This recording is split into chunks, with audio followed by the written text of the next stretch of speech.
Let's rock and roll. Okay, this is Team IP, and we'll get to the name later.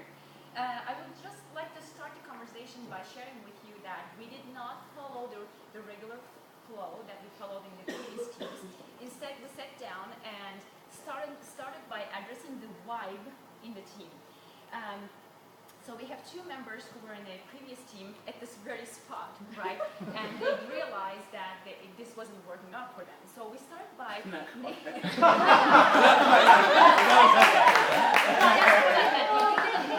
They didn't get to a solution the way they expected. So we started by addressing that. So we named the white elephant in the room, in our little corner, and we started by addressing that. And that led us into how and why we ranked each other the way we did, because the fact that we're in the same team meant something to each of us. And we started to talk about the strengths that we saw in each other and why we wanted to partner, regardless of the area of focus. And that led us into introductions. Everybody introduced themselves with their strengths and weaknesses and how they want to see each other as part of the team, again, regardless of the industry. And with that information, which took 15 to 20 minutes, right, we led into more specific conversations for which we were expecting the I just want to highlight one thing here is that when we had this discussion, this heart-to-heart, when we were very transparent with each other, we saw a lot of alignment, lots of alignment across multiple layers, and that our skills really were also aligning together to solve problems that doesn't have to be in green energy or clean tech or whatnot. It could be anywhere. But we had to put together a context around what type of problems we want to solve with our various skills and talents. So we started talking about clean tech. But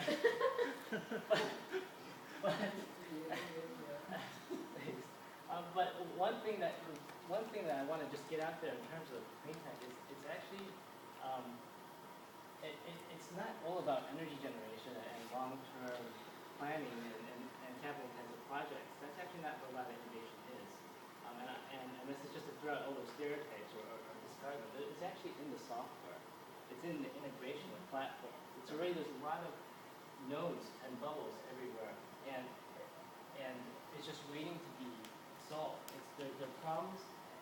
There's a lot of problems. There's a lot of integration issues of software solutions that you can use, and there's a lot of customers. There's customers from the B to C or B to B. And so there's just a plethora of various ways that you can slice and dice this. And when we're just talking about this, it was just so interesting just to gauge everyone's own perspective and insights and trying to define this market and how we can take our talents and skills to really think about this in a new way. And with that, Do you want to mention the structure? Okay, yeah, so the structure of all this is really getting down to developing simple and elegant solutions that achieve or that tackle complex problems. And there's a plethora of them. And so from the idea, we took a step back and started to think about, given all of our unique skills and interests, what are the attributes that our team or this company, this search company would have to have in order to satiate all of our desires. And the first was partnership. We really wanted to feel like we were four individuals coming to form a team kind of like Voltron to some extent. Surprisingly enough, we wanted to create something that was big. What I thought was really unique is there was an inflection point between timing and size. So we all agreed that if we could find a $200 million opportunity in a year or 2 years, we'd rather pursue that than finding something for $200 million over 5 years. So we didn't want to work for work's sake. We wanted to create value and kind of be mindful of that. Trust was probably the most important part of the discussion, and we spoke about how trust manifests itself in each of our lives. We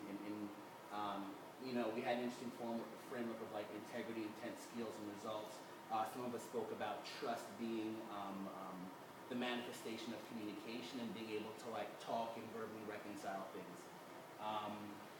We thought about team first and company first, what seems like to be contradictory statements.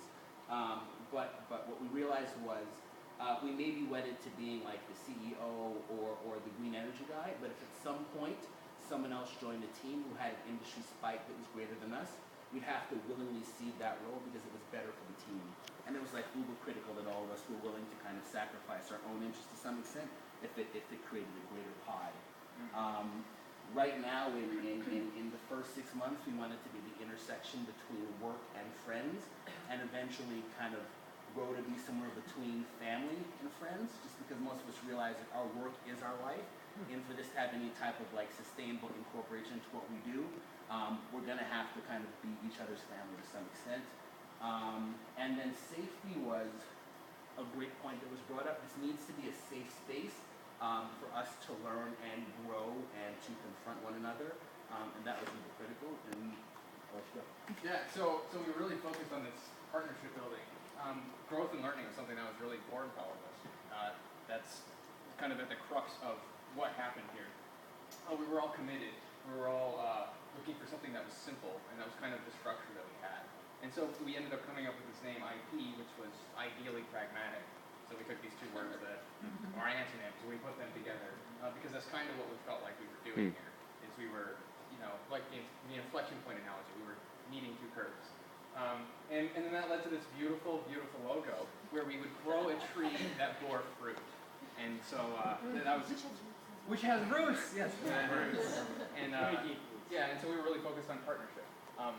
And then finally, we focused on mission, and we wanted to do it in an innovative and novel way. And I shared an anecdote that my old business partner and I used to practice how we would be on Oprah as soon as our venture exploded. And then so I realized I want to create an Oprah-worthy solution, and then we came up with the idea that whatever we build needs to be Oprah-worthy or TED International worthy. So that was a pretty interesting way of kind of capturing whatever this we focus on. Awesome. Thanks. Thank you. Yay. All right.